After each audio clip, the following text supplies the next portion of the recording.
Hello, hello, hello, everybody. We've got some friends in the chat, so I can say hello and good morning and happy June.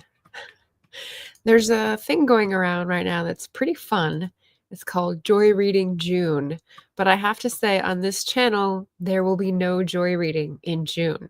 There are just too many readathons. So I have to be very judicious about my selections. So what we're going to do today is talk about June readathons, yearly readathons, recommendations, and possibilities. So welcome. And if you're new here, my name is Margaret Pennard. I'm a historical fiction and fantasy author and an eclectic reader. I like to advise everyone to read instead. I also have a book out as of November last year, so check out the books down below. I'm going to be talking about 3 main readathons that are happening this month and 2 that are happening all year. So pretty sure you can guess the all year ones, but the 3 might be new and they're on the thumbnail. So maybe you deduced them because you're all smart cookies. So let's see.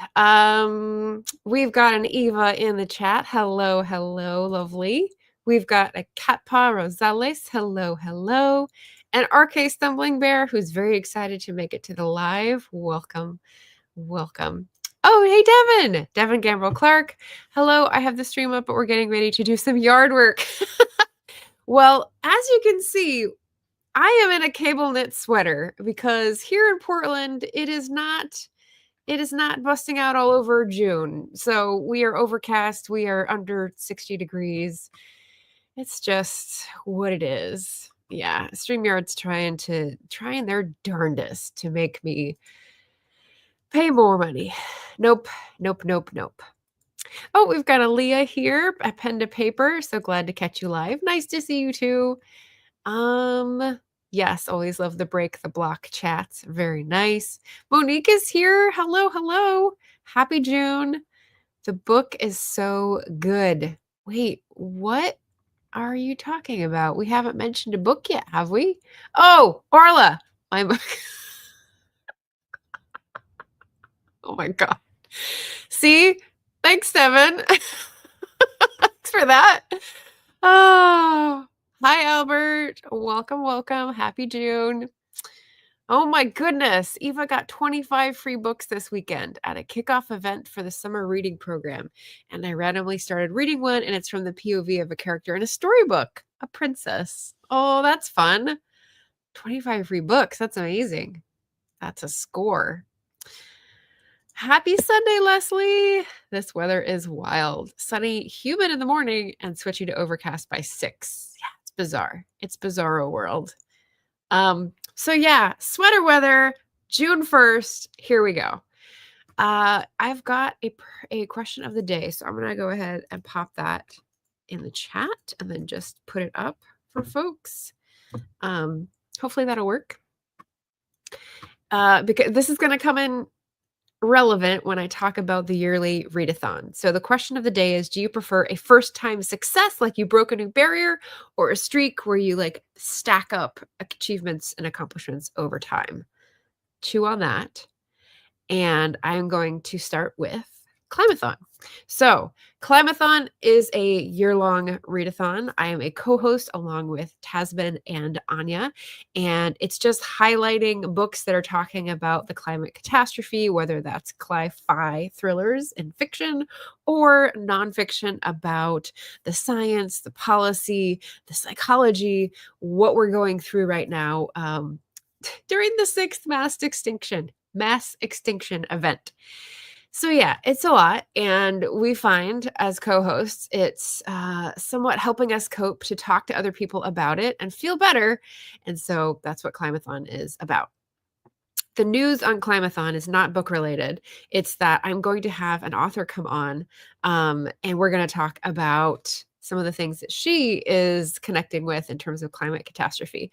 And that is Susan Palumbo. So she has written a novella called Countess, which is like a sci-fi anti-colonial thriller. And There we go. She's going to be on the channel Sunday, June 29th to highlight climate talk because part of her thriller is sort of like climate related.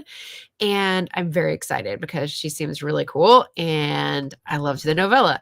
The ending threw me for a loop though. So we're going to talk about the book. So I guess it is book related, but yes, author talk coming up for Climathon. And also, if you didn't know, we had a recent one just last weekend, which I had a guest on for as well. And that was Victoria Talks Writing. So if you're interested in mental health discussions, I know May is over, but a lot of climate coping stuff has to do with mental health. So talk to us in the comments of that one. It's in the chat. Oh, okay. So Rachel says, I have read Countess and some of her short stories. Very cool. Yeah, she's got a lot of interesting platformed things on her Instagram. So I'm excited to see that. Let's see. We got some answers coming in. So that's all the update for Climathon. The other year-long readathon that I'm going to update you on is HRCYED. So this is what the strategy has dwindled down to. I got this for Christmas from my sister. It's a sort of basket. This fits all my final HRCYED reads -2. So 9 books plus 2 that I don't have in person yet. We've got the ones that I've started already, Waiting for the Night Song by Julie Carrick Dalton for the lowest rating prompt because it's under 3.5, which is not that low, but that's what Stephanie said would work. We've got Tatiana Obi's Bones to the Wind, which I've also started, which I'm reading on an e-reader, which is why I have this lovely little case. It is a pirate fantasy, very cool world. There's like a dragon that died and it was so big, the bones of it create this city in the desert. Very cool world. So that one's going well. And then the ones I haven't started, we've got Dreaming the Serpent's Spear, which is the 4th and final in Amanda Scott's amazing Boudica series. Unfortunately, I listened to a podcast the Cat Pot recommended, and there's a big spoiler in it, and I'm going to try to forget it, but like, I can't. So that's not going very well. It'll be fine. I'm sure I'll redirect my brain. That is for the series of 4 or more. And the Bones to the Wind is for the prompt of indie author, I think. This is a SPIFBO finalist by P.L. Stewart. It's called A Drowned Kingdom. P.L. Stewart is often on Mind Between the Pages, big channels on Booktube. So you may have seen him and her discussing books. They do a lot of author interview series. Haven't started it yet. Kind of a big one. A little nervous about that one. Also a little nervous about this one. The Last Thing You Surrender by Leonard Pitts Jr. It's supposed to be an amazing book. It's like just over 500 pages. So this is my 500-page book read in one day. So a little nervous about having to do that, but I'm working up to it by reading lots of books in one day, which you'll find out on next wrap up next Wednesday. The Alice Network by Kate Quinn. This is for a author with a Q, the alphabet prompt. I've read her before. She's really good. So that one I'm sure will go by pretty quickly. Queen of Exiles by Vanessa Riley. I'm doing this for author with a V. There's a few prompts where I don't know which one I'm going to do, but I've got it all covered. So I have to read all of them anyway. So I also have another one with a V that I'll come to in just a second. Voyage Around My Room by Xavier de Maistre, who was an 18th century writer, but it was translated by Kirsten Hall Geisler. So this is my direct sale from a author, because she's a Portland author. Oh, I just remembered I have a third one, which was a crowdfunded prompt. Okay, so I have 9 plus 3. I've got Lions of Fifth Avenue by Fiona Davis, historical fiction writer. Had it on my shelf for a while. Time to read it.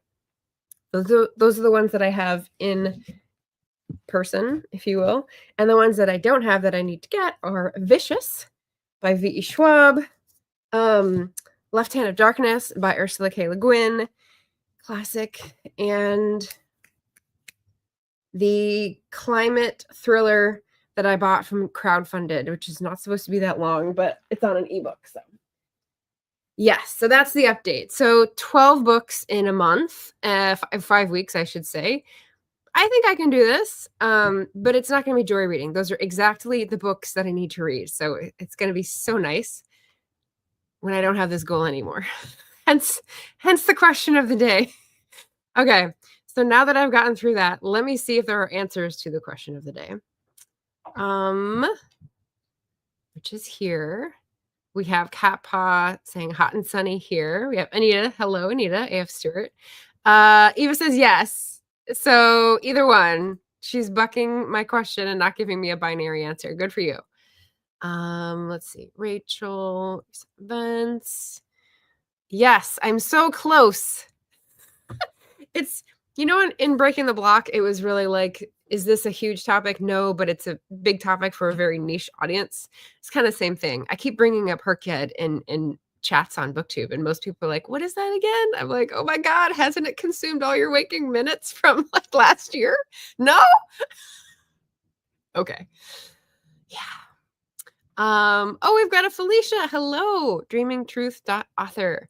She says, oh, wow, that sounds cool. I don't know which book that's about, but I'm glad you're excited.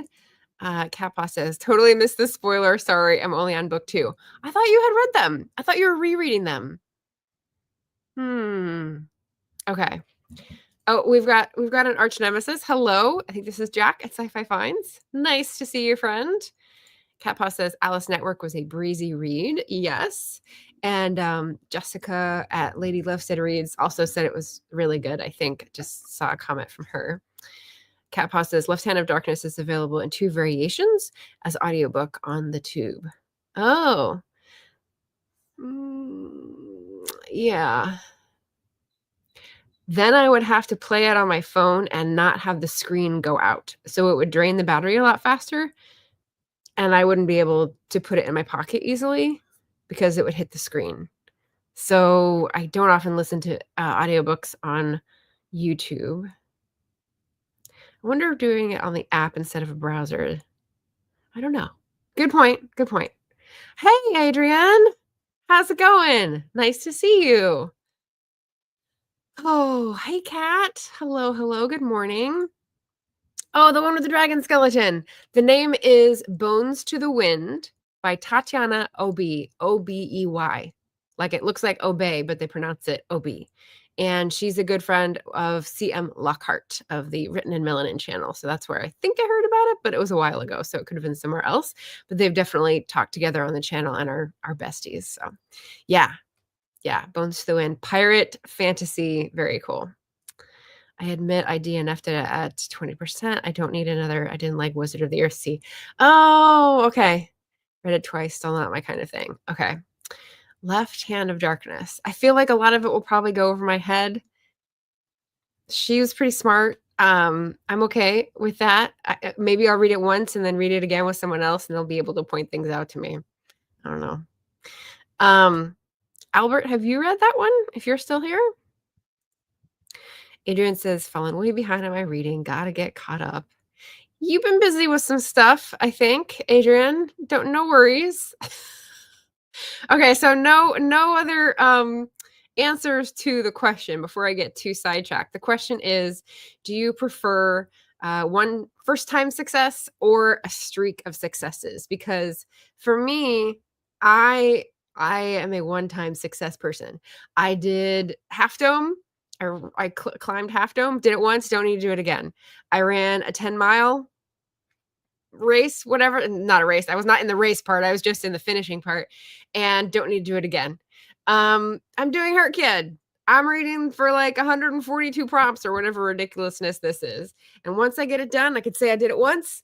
I'll be happy and proud and never have to do it again. I know Stephanie's doing like a different one for year 2. And I think she's done a lot of work for this. So like definite props to QWordy's channel in terms of getting people involved in the prompts that she wants to promote, which is great. But I have stretched sufficiently in this direction for the moment. So, yeah. So yeah, But I know other people get a much bigger high from like, I've got a streak going on Duolingo, or I've got my regular routine at the gym and that just makes me happy. It keeps me healthy, keeps me sane, or whatever the thing is. But I think it's like, I don't know. Maybe it's related to ADHD. I don't know. But I think there's a definite difference. Could be phases, could be personalities. Who knows? It bored me. Life's too short. True. Yep, still here, listening to you watching tennis. Never read that one. Oh, okay. Okay. All right. Jack maybe has read Left Hand of Darkness. I'm hoping like the sci-fi people will be able to tell me and like get me some anticipation here. Mojo says, I prefer streak, build the momentum. Yes. Well, your business model obviously points to that because you've like built so much like assets and processes and like a machine. It's wonderful to behold. ADHD for the win. Oh, okay. Oh, wait, I skipped it. You'll be fine with Left Hand of Darkness. Okay. Fingers crossed. Fingers crossed. We've got 9 + 3, so 12 books to finish. I will definitely have like a final report out after HRCYED is done and tell you the favorites or the ones that were like, I did it for the prompt. I did it for the money. But yeah, final lessons and takeaways. That'll be a fun one. Albert says, I say streak. Many first successes, but streaks are something to be proud of. That is true. That is true. See, that's definitely harder in my mind as well. Streaks are definitely harder because my brain wants to break away and not do the same thing again. So I'll do a streak and then I'll stop and say, that's good enough. Now I'm going to do something else. That's my mode. So Rachel's weighing in saying, I see life as a series of adventures, so I am probably once and then move on to other adventures. You're my kind of gal. Yeah. Anita says, you should like Left Hand of Darkness. Okay. All right. So the sci-fi folks are mostly telling me it'll be okay. It'll be okay. Rachel says, I've not read Left Hand, but I hope to read it later this year. Cool. Oh, Eva says streaks feel like a trick to make us never do other things. Well, yeah, when it's on social media, of course that's true because that's their business model. Never go off the app. Very good point. Good point. Kat says streaks give lots of nice tiny wins, more achievable than one big win. True. I don't get a dopamine hit with individual points in the streak though, you know? It's only when it's unbroken that you're like, ah, look at that, pristine. That's perfectionism talking right there. Yeah, I caught it. Did you catch it before me? I caught it. Ugh.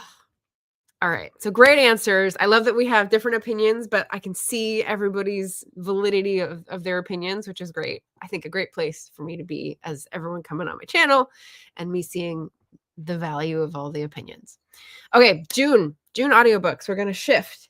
I've got 3 readathons. Oh, I said audiobooks. Readathons to highlight. One is audiobooks, one is CaribAThon, and one is Pride. Now, there's a little bit of controversy, shall we say, that Pride is no longer in June. It's like July in some places, even August in other places. Around the US, at least, people have taken different dates for the parades, for the celebrations, for whatever events they're setting up. It used to be in June, so that's when I'm going to highlight my favorites for Pride Month. And if you celebrate in a different month during the summer, then just take the recommendations with you if you're interested. That's all I will say. Okay.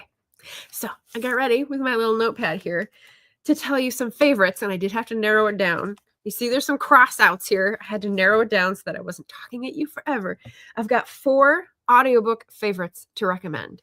And because Storygraph implodes if you have more than a few tabs of theirs open, I have several Storygraph tabs for books, several Bookshop tabs for books, and several Multnomah County Library tabs for books so that I can show you all the different tabs as I go through without busting the tab memory of my poor little computer. So hopefully that'll work. We're going to start with, why is it not here? There we go. We're going to start with one of my favorite audiobooks for Audiobook Month. So June is Audiobook Month. You may know this. I've been with an audiobook magazine for a few years now. It's my third year. It's called Audiophile Magazine, and they do these things called Golden Voices. So I've gotten to know a lot more narrators by name, by work, and who does what. So just at the beginning of that journey, I was able to like keep listening to audiobooks and then start connecting narrators. So if you've got favorite narrators, shout them out in the comments. Petrea Burchard is one of my favorite narrators. Now, she's also written a book that she narrated herself, which is pretty dang cool. But this is the first time I became aware of her for Mrs. Plansky's Revenge by Spencer Quinn. Favorite audiobook, recommend for June listening. Now, Spencer Quinn, I think, does like sort of comic books that are not comic books, comedy books that are something to do with dogs. It's either dog point of view or like a dog detective or something. Not cozy, but like ironic. But this one is a pivot. Mrs. Plansky's Revenge is an older woman who gets scammed over the phone. She's cleaned out at the bank, and the feds tell her there's nothing that they can do about it. This scammer is someone that they realize is from Ukraine, and they have no way to track him and no budget, whatever. So this nice older lady from Florida goes, I'm not taking that lying down, and gets her resources together to track down the scamming ring. And we see her point of view, but we also see another point of view from the scamming ring, which is really fun. And it's adventurous. It's a little bit like the, older murder club kind of genre renaissance that we're having.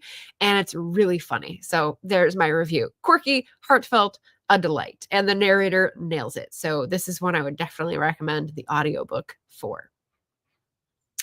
All right. Next favorite for audiobook month is No Two Persons by Erica Bauermeister. Now, I can't list all the narrators on this because there's like over a dozen. It's a book of connected short stories, and the title is the key to the connectedness because it's a book about book people, book nerds, which is what makes it so glorious for me. It's different stories about how someone interacts with this one fictional book. Like the book doesn't exist, but it's the person who wrote the book and their backstory. It's the person who edited the book and their backstory. The agent, a reader, a family member of a reader, like all these sort of ways we're connected from this one object. And they're all different sort of struggles and a pivotal moment in each one. I think it was so glorious. And there were several of the stories that really hit home with me.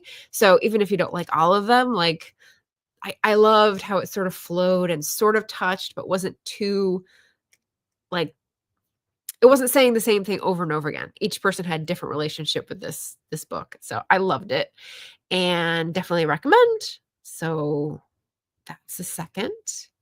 The third audiobook favorite for audiobook month is going to be The Foxwife by Yangtze Chu. This is the person who also reads.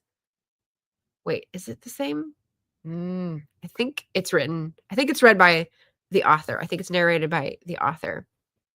So The Foxwife is a northern China historical fantasy.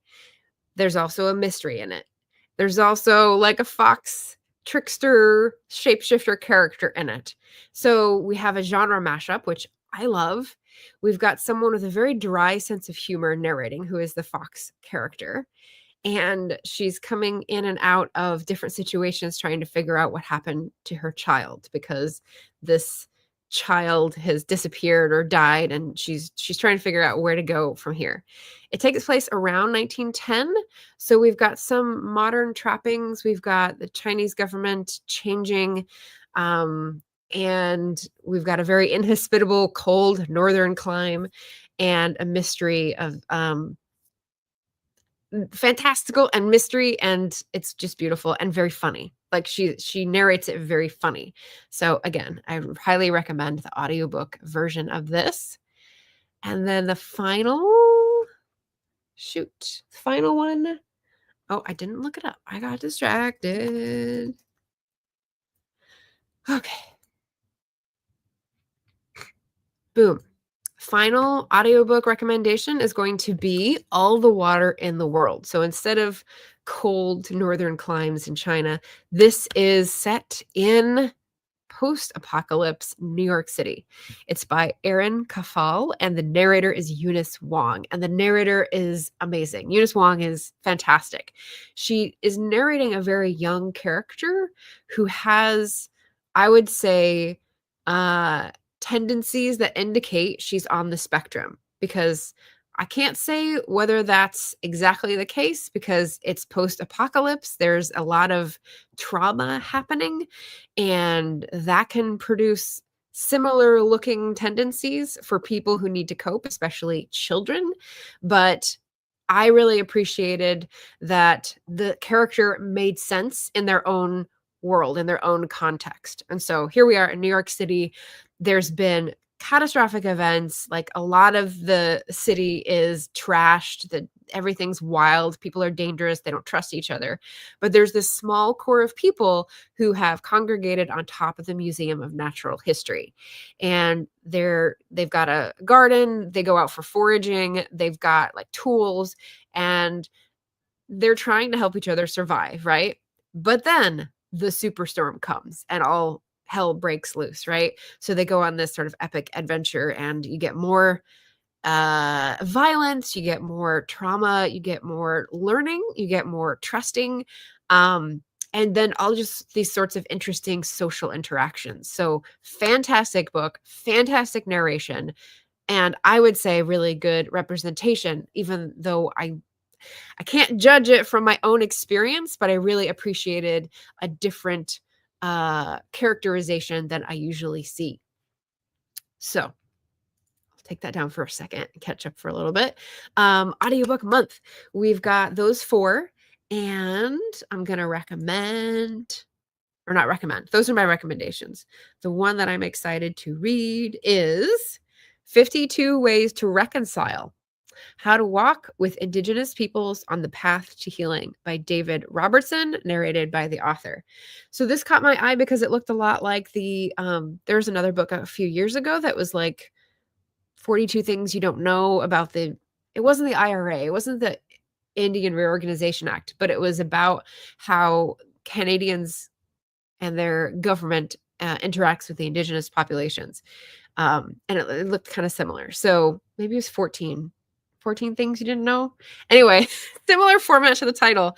And this is, instead of history you didn't know and government policies you didn't know, it's more positive, how to support Indigenous peoples in all of our paths to healing, because not only were they done badly by in the past and in the present, but us doing the bad also does evil to ourselves, I believe.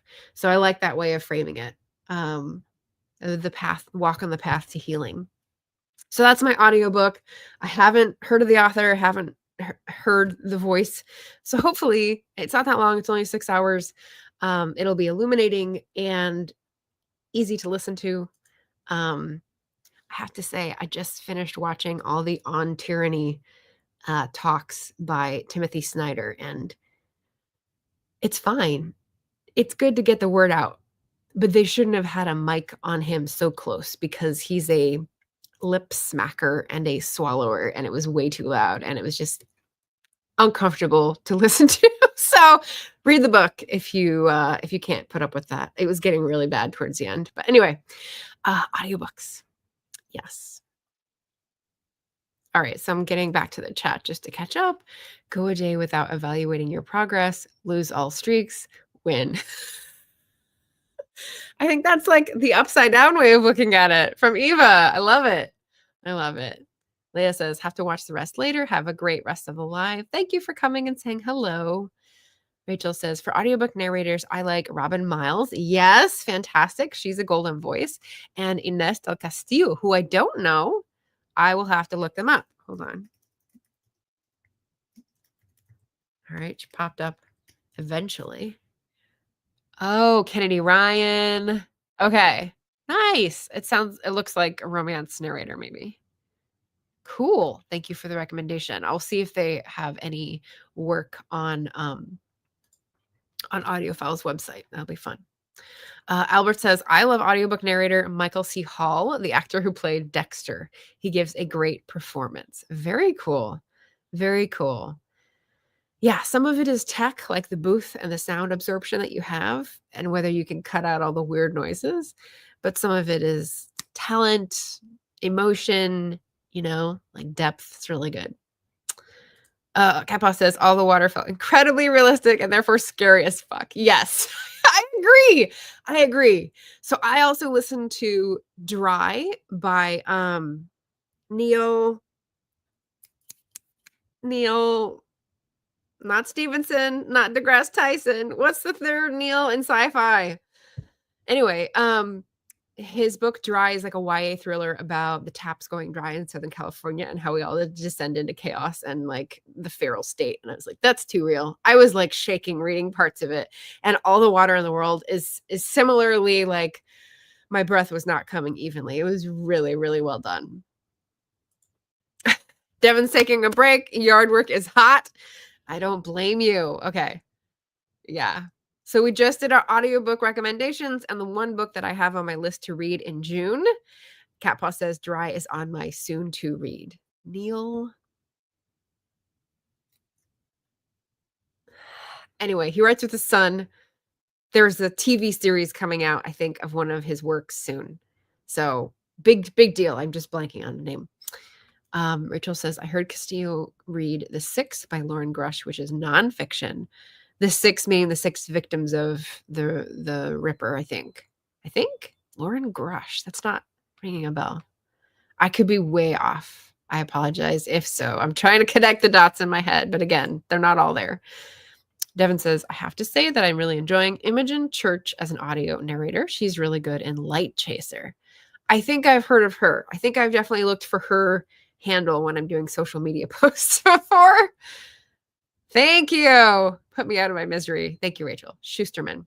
Neil and his son, Jared Schusterman, collaborate. Thank you, Catpaw. Man, that was painful. All right. So audiobook month. That's a pretty easy one to participate in because you're just like adding an audiobook into the mix, whether you do it while you're washing dishes or going on a walk or sit in front of your computer or laying in bed. That could be fun. Yes, I think he's been told by several people that he should become a voiceover artist or a narrator. Jim from Mysteries and Mayhem. I love that. Okay, so the next readathon for June is CaribAThon. So remember, Susan Palumbo, Sunday, June 29th, she'll be coming on and we'll be talking about her books, her work, climate action, all that stuff. The reason is she's connected to CaribAThon. She is writing from the perspective of the Caribbean second generation, from the Caribbean diaspora, from the traditional cultural practices of some Caribbean heritage. And so Caribbean Heritage Month, great time to highlight her sci-fi work because it's in space. It's definitely in space, but it's people who remember a time when they had these individual cultural legacies, and it's reflected in the society that she's now portraying, years in the future, which I love. So just to remind that. So for CaribAThon, I've got my books lined up in Bookshop. So favorites, I've got 3, and possibilities to read, I've got 2. So let's start with favorites and recommended reads. My first one is Island Affair. Here we go, by Pris Oliveras. So I first learned about Priscilla Oliveras, I think from A Mighty Blaze, and she's got a bunch of books. So if you're looking for a reliable, emotionally connected, but also tuned into real life romance writer, I definitely would recommend Priscilla Oliveras. She's great in interviews as well. Island Affair I found really refreshing because she had a representation of an island family living in Florida, I believe, and another family that was white that had come in. So maybe a little bit of a gentrification vibe. But then 2 people were involved from those 2 families, and you were really presented with the differences in background and how you can misunderstand things or not understand things because your values are just different. Like, you could definitely love each other and want to be with each other, but like, when you say a thing or you prioritize a person, like, you're living out what you've been taught. And if you don't unpack that, you may not realize it doesn't fit, or you may not realize you want to change it so it does fit, if that makes sense. So Island Affair, and I love the cover, just really pretty. So romance author, very smart, very emotionally resonant, great book. My second favorite recommendation also has Island in the title, but it's a much heavier book. This is Island Queen by Vanessa Riley. And if you remember that I had a Vanessa Riley in my HRCYED basket, you are correct. So Queen of Exiles is the sequel to Island Queen. Sort of not exactly a sequel, but related. Sorry, I'm getting a little parched here. And it's a very highly researched historical novel about something I think most of us Americans, not to exclude anyone, but me as an American, definitely do not know. So speaking of Caribbean heritage, this is around 1800. I think it's a little bit before. And it's about the structure of society in the Caribbean islands, several different Caribbean islands, the way they segregated based on colorism, based on property wealth, where, there were legal restrictions, but there were also weird incentives. And so you have this woman who is a actual historical figure. She has a name. It's not Babe. What's the name? It's a silly name today, but it made sense in the context. Doll. There we go. I think it was Dorothy, and then the nickname was Doll. So it's an actual historical person, and she had experiences as a young person that are, fictionalized, imagined by Vanessa Riley, who's a great author who has come on the channel, who is whip smart and very funny and does a great TikTok account. Lots of fashion stuff, I should say, that's really great. But so fictionalized some of the experiences and then highlights the tension between someone who's trying to make it in the world and survive, and then gets the survival through a very hard road to hoe, and then ends up owning slaves, having children with different fathers, having like contacts with rebellions, moving to a different plantation on a different island. It's just really fascinating to learn about. And I was a little lost when I was reading this because I hadn't read anything about the Caribbean islands history yet. But I think if I read it again, or when I read Queen of Exiles, it'll like fit together more because I know a little bit differentiation of the different histories of the islands. Like Barbados was one of the first and one of the richest. Not Dominica, Hispaniola, like the different empires, the Spanish, the French, how they treated slavery and the breakup of it, like really fascinating stuff that we never learn about. Wonder why. And makes it about a woman and her relationships and her climb and her struggles. So Island Queen by Vanessa Riley and Caribbean Heritage. Woohoo! So related to several other books that I have, but pick that one out. And then my third recommendation for Caribbean Heritage is a classic. So not a writer currently writing, but one that I sought out as a classic Caribbean. It's part of one of these series where they go back to writers from 50 years ago and do like a classic series. So Z Edgel is a Belizean writer, and Beka Lamb is one of her books, which I found by chance. And I was like, oh, this would fit for a prompt. And then I read it. I was like, oh, wow, this is like a whole thing I didn't know about it.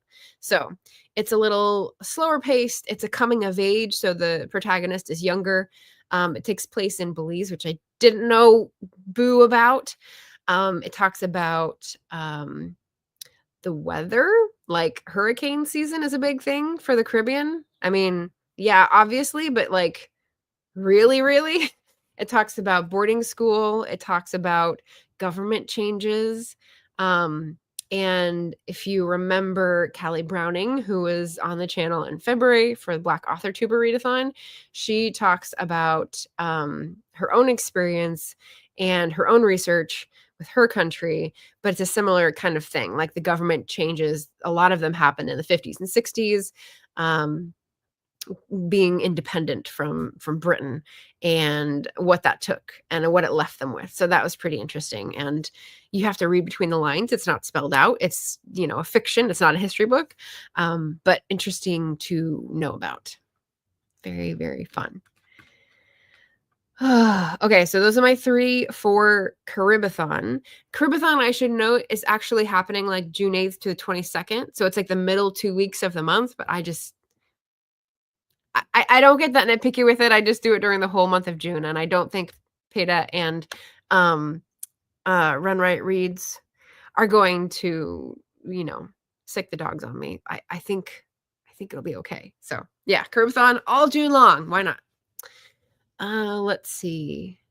Oh, it is not. That's the 5. I was thinking of the 5, which is about the victims of Jack the Ripper. The 6 is about 6 women astronauts. Okay, so let's go back. Let's revisit what it's about.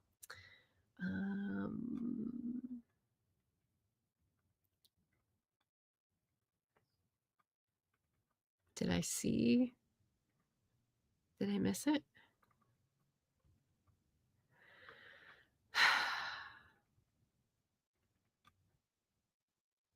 Lauren Grush, nonfiction, Inez Castillo. Oh, okay. So the narrator you like, and this is an example, a nonfiction about women astronauts. Okay.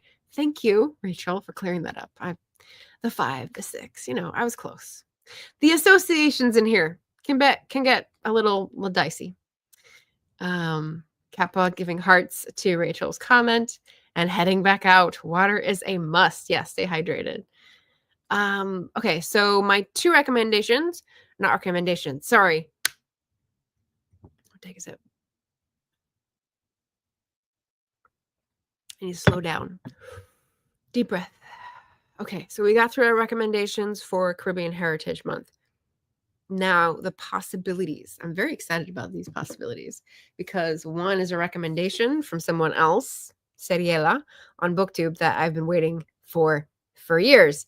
It's Daughters of the Stone by Dalma Llanos Figueroa. It's an Afro-Puerto Rican historical fiction. And I hear that it is very heavy, but we'll see. I think, I don't know. When people say that, I'm like, okay, and I'll put that in my head, but then also like different things have different reactions in people. So I don't know what will be in here. I'm trying not to be scared. I'm sure it's going to be a really powerful emotional reading experience. So I'm okay with that part. So this for June, the other Caribbean heritage book is Caribbean author book, I should say. Blackheart Man by Nalo Hopkinson. It's another Caribbean woman author. So the magical island of Chin Chin is facing conquerors from abroad. It's a theme. And something sinister from within in this entrancing fantasy from the Grand Master Award-winning author Nalo Hopkinson. So fantasy, it looks like a really cool world. Like it's crocodiles. It looks good. So this is from the library, you can tell, but I want to read that so that I can bring it back to the library. And I will say, I am not, like I said, there's no joy reading this June. I'm trying to get through the HRCYED reads so that I can get back to mood reading. But I did recently get this in a haul, The Confessions of Franny Langton, and Dee from Brown Girl Reading, or someone on Dee's stream, I think, reminded me that this is also a CaribAthon book. So by Sarah Collins, and it's historical fiction. It's about, I think, a historical incident where someone who was an employee in Britain was charged with murdering her employers. So kind of like Lizzie Borden in the New England 19th century, but slightly different era and different complications because it's not white on white. There's a color as a factor. So childhood on a Jamaican plantation. So we go from the Caribbean to Britain. So I'm probably going to save this until after. But again, if anyone wants an interesting sounding Caribbean Heritage Month read, that would be one. Okay, what's the third? What's the third readathon? Hi, Emma. How do you do this again?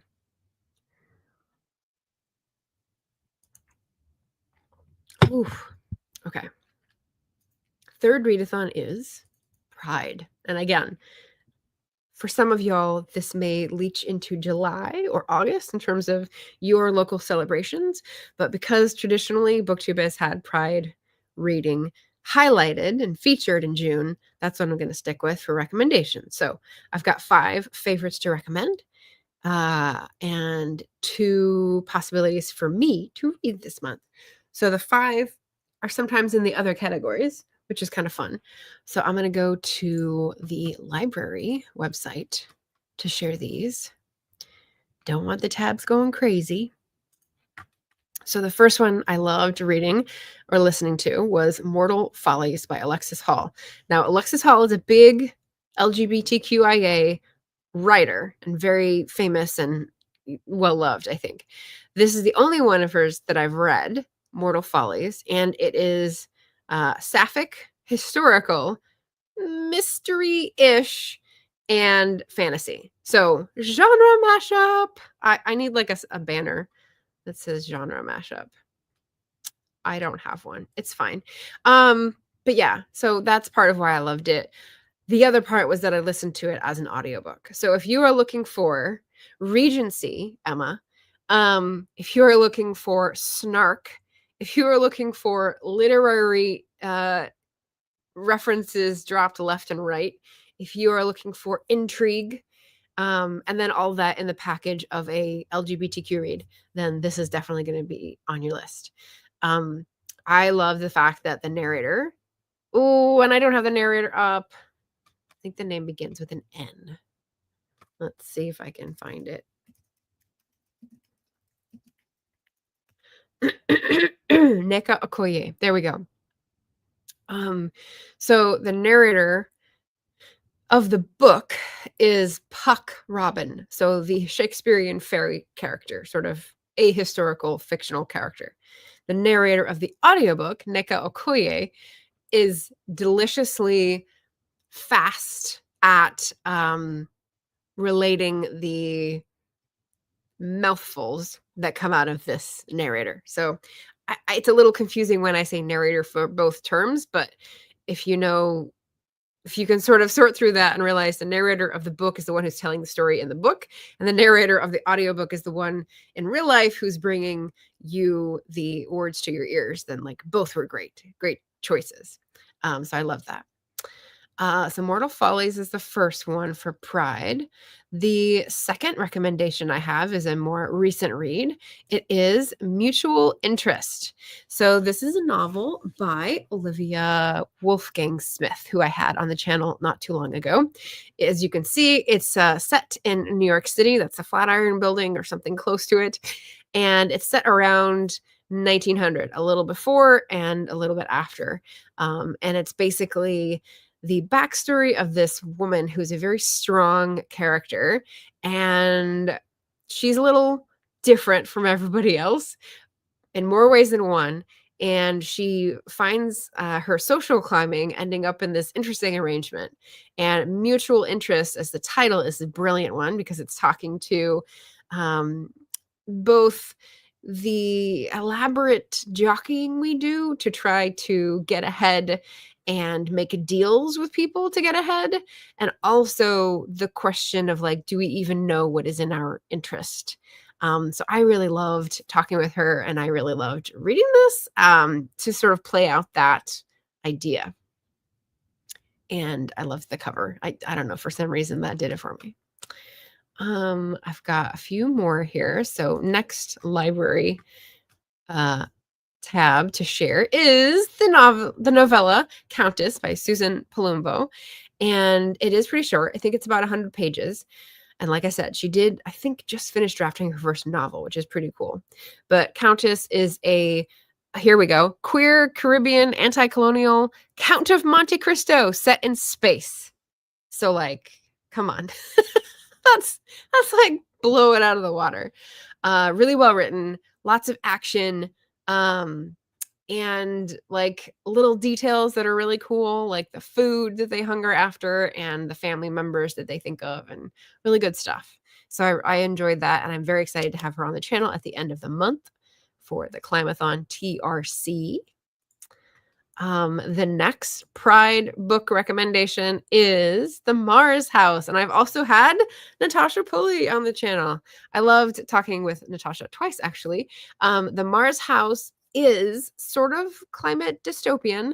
It's basically a world where Earth has been flooded and sea level rise is happening, so only the dregs are left here on the planet, and everyone else, or like an experimental bunch, went first to Mars. And then other people who have been on Earth still and couldn't afford to go earlier are now being exported to Mars. And there's this elaborate system of people who were there before and have adapted a little bit, and people who are there now and haven't, and have these technological things to help them adjust, and the stresses of society of different social classes, let's say, and the justifications for government policies. So I found that part the most interesting, as like what is best for everybody, and when is it valid to be afraid that someone will hurt you? I thought that was a really good instigating question. So The Mars House, great one. And then my last favorite for Pride recommendations is going to be Amberlough. So this is a while ago, but again, it's one of these like mashups, kind of like what I read off for Countess. Let's see.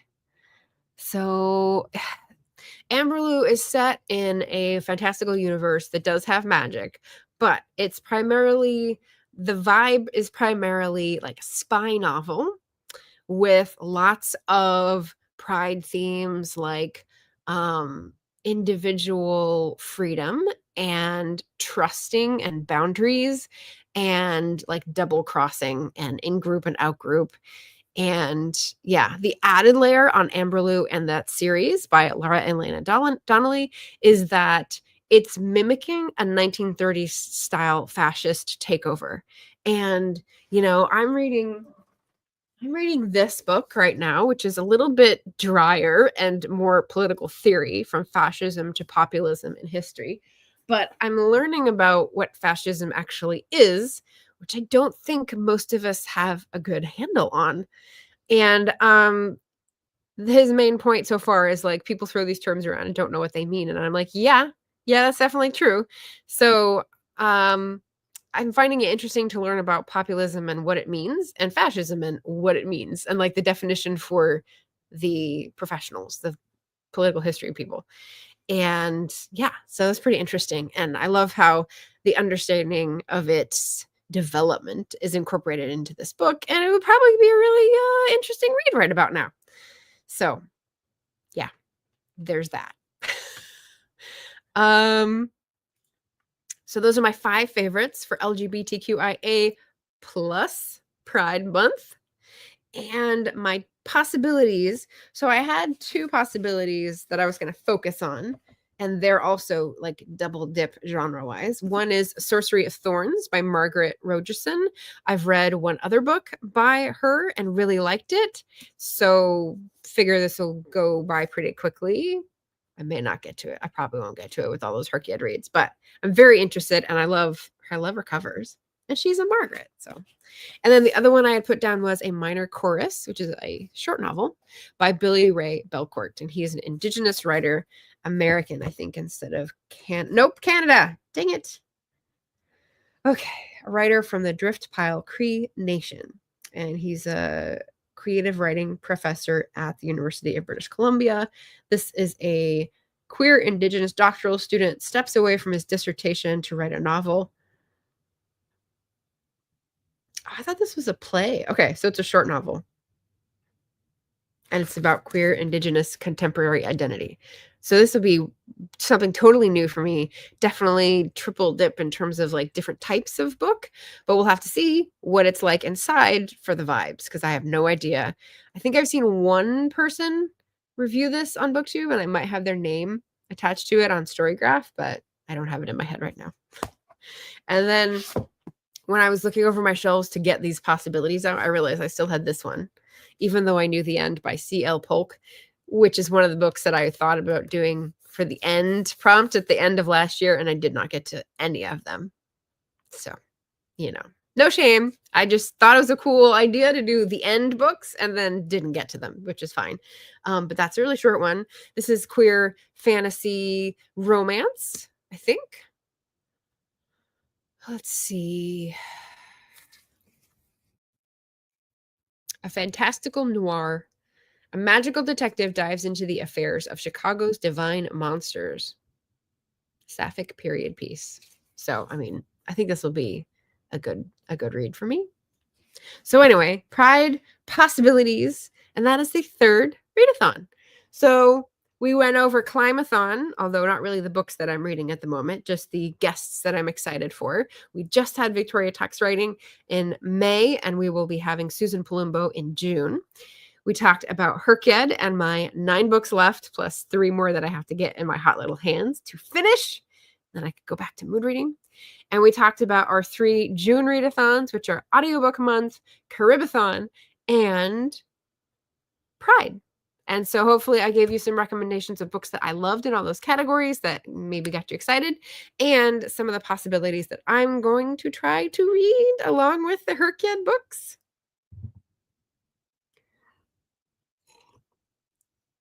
We'll see if I have the time.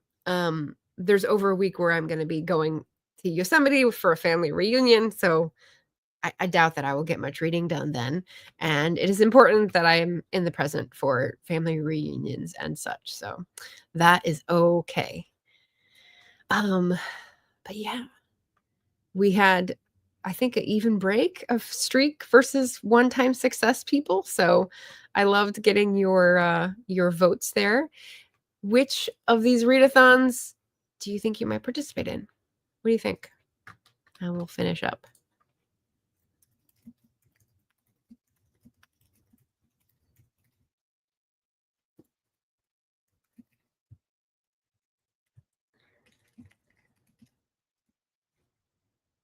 Oh, typos. So we'll just pop this up. I went out for a picnic yesterday, and I'd sort of offered it to a group of people a week ago. And I thought the weather was going to be nicer, and it was kind of overcast and not that warm. But I put out a reminder email that said, I'm still going to go if anyone wants to come. And no one came, but I did have a nice hour sitting on the lawn looking at the little, they weren't buttercups, they were little yellow flowers. I don't know what they were. And watching the clouds. So it was a nice little break outside the apartment. And we'll see what I get to today.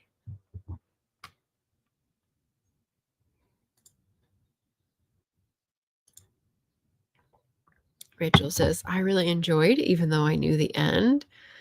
It seems like it's going to be a bittersweet book. So tell me if it's not, because then I think I'll be more quick to read it. Hi, Erin. Hello. We just finished up a whole bunch of discussion of favorites to recommend and possibilities to read for June. So hopefully some of these are gelling with people. Devin says, my summer is booked. I haven't finished my sci-fi readathon. Well, I think after the end of June, you might have some more time open up, right? Yeah. Oh, yeah. Rachel's talking about the amazing readathon. I just was listening to Amy at A-Star Reads talk about this. I'm participating in the amazing readathon this month, but one of the bonus prompts is LGBTQ+, so I will definitely have books that could qualify. Yeah. I think Rachel is maybe more seriously focused when she does readathons. I'm pretty casual. Sci-fi readathon was supposed to be 5 books in May. Oh, yeah. Well, my March and April were a quarter of my normal reading rate. And now, because of sufficient motivation, I'm tearing through the books. So it's ups and downs. It's swings and roundabouts, as they say. Rachel says right now, I'm reading The Oleander Sword by Tasha Suri, and that definitely is LGBTQ+. Cool. I don't think I've heard of the author. I don't think I've heard of that title. Nice. I would not consider it bittersweet. Okay, well, I will take that to the bank. Maybe I'll switch out one of the books. Lots more time at the end of June. LOL, yeah. After the AuthorTube writing conference. It sucks up a lot of time. Kappa says, I'm just my usual mood reader. June is definitely my read for fun month. Okay, so someone is de facto participating in Joy Reading June. I love it. In honor of first weeks and of summer holidays long ago. Oh, okay. Yeah. You sort of grow up with a setting of like what the months mean.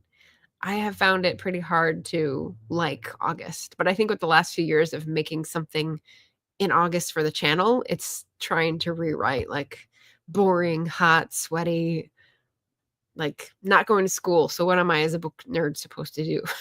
August. So let's see. All right. So Albert says, the history lover in me says, CaribAthon, I know very little. Yeah, it's crazy because, you know, the Caribbean is so close to the US. It's like Canada or Mexico, but I knew nothing about it growing up. Like nothing. Never vacationed there. Never knew people who were from there. Never heard about like, you know, cultural things. Never had restaurants that were from there in my area. And it's, yeah, there's a lot to know in the world for sure. Oh yeah, the AWC. USS. Oh, Eva says, I don't read at the levels y'all read. But it's still true that it can go up and down. That's what I'm just trying to normalize. Like, you don't have to read at a high level. Like, you can read more or less at different seasons of your life or prioritize other things. I think that's healthy. I really, really loved this book. It's a pretty short story I finished in one day with life interruptions. It's called These Fragile Graces. Ooh, okay. And you're knighted, right? Yes. Okay, so you could put your link in. That's how I could see it. Cool. And then we've got a Dee. Hey, Bronco reading. We're just tying up the last little bit here. Final comments here. It was going to be for upcoming events. So it is Sunday today.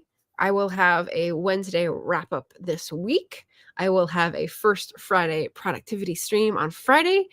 Sunday, I will be in Yosemite, so we will do a pre-recorded tag. And so you can see that at the regular time. And then I'm thinking, I've been waiting for a long time to do a single book review of this book because look at those tabs. And I think I'm going to get it done and release it when I'm out in Yosemite. It's not due, like that's the Wednesday I usually take off, but I think I'll put it up then anyway. So that's a lot. That's a lot coming your way from us here on the Margaret Pennard channel. And hopefully that brings a smile to your face and a spring to your step. Hey, why not? Ooh, Devin's going to bring back sprints for the summer. Alrighty. Sounds good. Yeah, you've probably got a lot of changes for the summer with the kids coming in, going out, maybe doing their own thing, probably opening up some more space. Boop. Yeah. All right. So that is us for the day. Thank you very much. I'm going to put up a reel or a short or whatever you call it about the Agitation August announcement. I trimmed it down from the Friday announcement, so it's a little reel with just the important information. So if you're curious about what's happening in August, check out my YouTube shorts or Instagram reels. And I will see you again soon. Thanks for coming by, everybody.